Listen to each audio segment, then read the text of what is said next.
Hello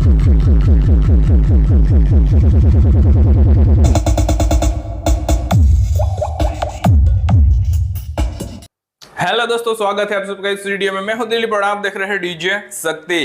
क्या दोस्तों आप एक अच्छा बेस के लिए स्पीकर ढूंढ रहे हैं? क्या आप पीडी मॉडल के दीवाने हैं? तो भैया हम आपके लिए लेकर आए हैं ATI Pro कंपनी का पीडी मॉडल का स्पीकर रहने वाला है, जिसकी हम अनबॉक्सिंग करेंगे, रिव्यू करेंगे, धमाकेदार टेस्टिंग करने वाले हैं। दोस्तों वीडियो को चालू करने से पहले मेरे आप सभी से रिक्वेस्ट है, इस वीडियो को लाइक करें, शेयर करें ज्यादा से ज्यादा और हमारी डीजे शक्ति चैनल को सब्सक्राइब करें। चलिए स्टार्ट कर। दोस्तों ये है हमारा ATI Pro कंपनी का PD1850 प्लेटिनम सीरीज का स्पीकर है। दोस्तों साइड में हमें कुछ डिटेल्स मेंशन की हुई मिल जाती है। इस साइड अगर हम देखें तो यहाँ पर भी ATI Pro का ब्रांडिंग मेंशन है। 18 इंच का स्पीकर हो जाता है और यहाँ पर आप देख सकते हैं स्पीकर वगैरह कुछ डिजाइन यहाँ पर दिया गया है। चलिए इसको अगर हम यहाँ से अनबॉक्स करें दोस्तों तो ये कुछ इस तरह से खुल जाएगा। ये 2 बॉक्स पैकिंग के साथ मिलता है। ये हो गया पहला बॉक्स। इसके ऊपर भी एक और बॉक्स रहता है लेकिन वो हमने निकाला है दोस्तों, तो डबल बॉक्स पैकिंग के साथ ये मिलेगा। इस तरह से यहाँ से कुछ खुल जाता है। स्पीकर के ऊपर हमें जो है इस तरह का मिलता है ताकि कोन वगैरह में भी कोई डैमेज वगैरह ना हो ट्रांसपोर्ट में। इसके अलावा अंदर ये पूरा हमारा स्पीकर हो जाता है दोस्तों। और स्पीकर आप देख सकते हो पूरा थर्मोकोल के अंदर इसको रखा गया है। भाई ATI Pro की जो ये पैकेजिंग है वो मुझे पर्सनली काफी अच्छी लगती है। भाई देखिए पूरा थर्मोकोल के अंदर इस स्पीकर को रखा गया है। ऊपर भी जो है इस तरह का हमें मिलता है ताकि पेपर कोन में भी कोई डैमेज ना हो। और स्पीकर के ऊपर प्लास्टिक भी रहता है दोस्तों, लेकिन स्पीकर को हमने टेस्ट किया था तो प्लास्टिक वगैरह हमने यहाँ पर निकाला है। तो ये थी दोस्तों इसकी अनबॉक्सिंग। चलिए इसको बाहर निकालते हैं। तो दोस्तों ये है हमारा ATI Pro कंपनी का PD1850 प्लेटिनम सीरीज का स्पीकर हो जाता है। जो पुराना ATI Pro का PD1850 आता था ये उसका अपग्रेडेड वर्जन हो जाता है। यहाँ पर RMS पावर की बात करें तो 1999 प्लस 200 वाट दिया गया है, यानी कि 2000 वाट इसका RMS पावर है और 200 वाट यहाँ पर हमें एक्स्ट्रा देखने को मिल जाता है। इसके अलावा फ्रीक्वेंसी रेंज की बात करें तो 35 हर्ट्ज से लेकर 1.5 किलो हर्ट्ज की फ्रीक्वेंसी तक काम करता है। यहाँ पर सेंसिटिविटी की बात करें तो 96 dB की सेंसिटिविटी है। वॉइस कॉइल की बात करें तो 5 इंच इन आउट वाली वॉइस कॉइल यहाँ पर हमें देखने को मिल जाती है और 8 ohms का स्पीकर हो जाता है। ओवरऑल दोस्तों यहाँ पर ये स्पीकर की डिटेल्स थी। यहाँ पर छोटे छोटे होल्स दिए गए हैं जो कि एयर वेंटिलेशन के लिए है। और यहाँ पर अंदर अगर आप देखें तो हमें हीट सिंक देखने को मिल जाती है। तो स्पीकर जब भी हमारा हीट होगा तो हीट सिंक जो है उसको हीट को कैचअप कर लेगी ताकि हमारा स्पीकर की जो वॉइस कॉइल है, मैग्नेट है, वो ठंडा रहे। यहाँ पर हमें 4 पीस का मैग्नेट देखने को मिलता है दोस्तों। तो यहाँ पर 4 एलेंकी बोल्ट्स दिए गए हैं जो कि ये बैक प्लेट से होकर मैग्नेट की तरफ जा रहे हैं ताकि मैग्नेट जो है अपनी जगह ना छोड़े। तो ये बैक प्लेट आप देख सकते हो, इसको ट्यूब भी बोलते हैं। ये पूरा क्रोम फिनिशिंग में मिलता है और देखिए आईने की तरह ये पूरा चमकता है। हमारा हाथ भी यहाँ पर दिख रहा है तो यार हम चेहरा वगैरह भी इसमें देख सकते हैं। और इसके अलावा यार दोस्तों बात करें साइड की तो दोस्तों ये पूरी इसकी मोटर हो जाती है। आप देख सकते हैं ये है बैक प्लेट, ये है फ्रंट प्लेट और बीच में हो जाता है हमारा मैग्नेट। तो इसको पूरा यार मोटर बोलते हैं। मैग्नेट के ग्रेड की बात करें तो Y35 ग्रेड का हेवी मैग्नेट हमें यहाँ पर देखने को मिल जाता है। यहाँ पर सीरियल नंबर दिए गए हैं, ये ओरिजिनल की पहचान के लिए होता है। और इस स्पीकर में जिस टेक्नोलॉजी का यूज किया है वो टेक्नोलॉजी यहाँ पर लिखी गई है, जैसे voice engine, audio force, base note. तो ये 3 टेक्नोलॉजी के साथ इस स्पीकर को बनाया गया है। यहाँ पर हो जाते हैं हमारे टर्मिनल सॉकेट जो कि अच्छी क्वालिटी में दिए हैं। ये हो जाती है हमारी चेसी, भैया हेवी चेसी दी गई है, एल्यूमिनियम डाई कास्ट से बनी चेसी है और अच्छी बिल्ड क्वालिटी के साथ हमें मिलती है। चेसी पर भी यहाँ पर ATI Pro का ब्रांडिंग मेंशन किया मिल जाता है। ओवरऑल दोस्तों ये था हमारा साइड लुक। और यहाँ पर मैं अगर आपको थोड़ा जूम करके दिखाऊं तो साइड में भी हमें जो एयर वेंटिलेशन देखने को मिल जाएगी। तो दोस्तों आप देख सकते हो सभी साइड में इस तरह की जगह मिल जाती है जो कि एयर वेंटिलेशन के लिए। और सामने की साइड में वॉइस कॉइल दिख रही है। मैं अगर कोन को प्रेस करूं तो आप देख सकते हो वॉइस कॉइल हमें हिलती हुई नजर आ रही है। तो दोस्तों ये जैसे ही वॉइस कॉइल हिलेगी तो उसमें से प्रेशर बनेगा, तो हवा जो है अंदर बाहर होगी तो हमारी जो वॉइस कॉइल है ठंडी रहेगी और वॉइस कॉइल जलने के चांसेस बहुत यहाँ पर कम हो जाते हैं। तो ये जो है साइड वेंटिलेशन सिस्टम दिया है। चलिए अभी इसके स्पाइडर की बात करें तो दोस्तों स्पाइडर की क्वालिटी आप देख सकते हो। सिलिकॉन बेस्ड स्पाइडर यहाँ पर हमें देखने को मिलते हैं और हार्ड वाला स्पाइडर यहाँ पर देखने को मिल जाता है। इसमें ड्यूअल स्पाइडर है, एक ये जो रिंग है उसके नीचे एक स्पाइडर रहता है, या रिंग के ऊपर ये वाला स्पाइडर है, उसके ऊपर वापस से रिंग है और ये रिंग जो है एलें की फिटेड रिंग है।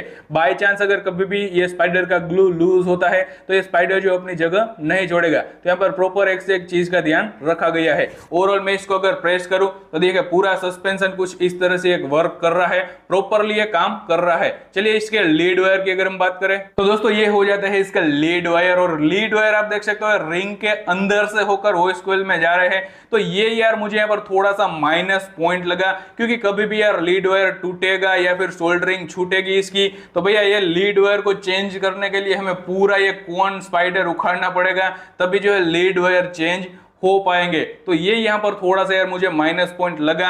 अगर लीड वायर को डायरेक्टली यहाँ से कौन से या फिर स्पाइडर से होकर जाने देते वॉइस कॉइल में, जैसे यार YX1855 वगैरह में दिए हैं, तो यार वो बेहतर रहता। तो इसमें ये थोड़ा मुझे माइनस पॉइंट लगा। बाकी स्पीकर काफी बढ़िया है दोस्तों, स्पीकर का रिव्यू भी अच्छे है। मैंने जितने भी कस्टमर को दिए सभी कस्टमर का रिव्यू मुझे अच्छे मिले हैं। बाकी दोस्तों ये थे लीड वायर इसके। आपका क्या राय है इस लीड वायर के ऊपर, कमेंट में जरूर बताना। तो दोस्तों ये स्पीकर की फ्रंट साइड, यहाँ पर अच्छी क्वालिटी का हमें मलेशियन पल्प कोन देखने को मिल जाता है। और इसके अलावा यहाँ पर डस्ट कैप की बात करें तो पूरी फिनिशिंग के साथ इसको भैया चिपकाया गया है। सराउंड की बात करें तो 2 लेयर का सराउंड है, और सराउंड पर आप देख सकते हो कोटिंग किया है, पूरा अच्छी क्वालिटी का सराउंड यहाँ पर यूज किया है। यहाँ पर रबर रिंग दी गई है अच्छी क्वालिटी की। यहाँ पर फ्रेम जो है वो फ्रेम में भी हमें होल्स देखने को मिल जाते हैं, और साइड बाय साइड यहाँ पर भी हमें होल्स दिए गए हैं। और साथ ही हमें KTI Pro कंपनी का टैग मिलता है। अगर आप अपने डीजे बेस कैबिनेट में डालते हो स्पीकर को, तो भैया कैबिनेट में ये लोगो लगाना चाहे तो लोगो लगा सकते हो। अच्छी क्वालिटी का ये लोगो दिया गया है। तो दोस्तों आपको स्पीकर की अनबॉक्सिंग और बाकी डिटेल्स कैसी लगी कमेंट करके जरूर बताइए। चलिए दोस्तों अभी इस स्पीकर का करते हैं टेस्टिंग।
तो दोस्तों आपको टेस्टिंग कैसा लगा कमेंट करके जरूर बताइए। काफी अच्छा हमें यहाँ पर बेस सुनने को मिला, जो हार्ड पंच वाला बेस होता है इस तरह का बेस मिला, और वाइब्रेशन भी हमें यहाँ पर अच्छा खासा मिल गया। तो दोस्तों ये जो स्पीकर है उसे आप डीजे के लिए इस्तेमाल में ले सकते हो, डीजे में काफी बढ़िया ये परफॉर्म करेगा। बाकी इसमें जो आप एम्पलीफायर लगाओ वो जो है 4 ohms पर 3000 से 35 वाट निकाले, इस तरह का एम्पलीफायर लगाइए, काफी अच्छा रिजल्ट आपको यहाँ पर मिल जाएगा। तो दोस्तों ये था हमारा ATI Pro का स्पीकर। आपको कैसा लगा कमेंट करके जरूर बताइए। और इस स्पीकर को खरीदने के लिए आप अपने ATI Pro के नियरेस्ट डीलर का भी संपर्क कर सकते हैं, या फिर आप हमें भी याद कर सकते हैं। हमारे शॉप की डिटेल्स और कॉन्टैक्ट नंबर आपको वीडियो के डिस्क्रिप्शन में मिल जाएगा। तो दोस्तों इस वीडियो को लाइक करें, शेयर करें और हमारे डीजे शक्ति चैनल को सब्सक्राइब करें। मिलते हैं जल्दी एक नई वीडियो के साथ। आप रखना अपना ख्याल। Tata bye bye, thank you.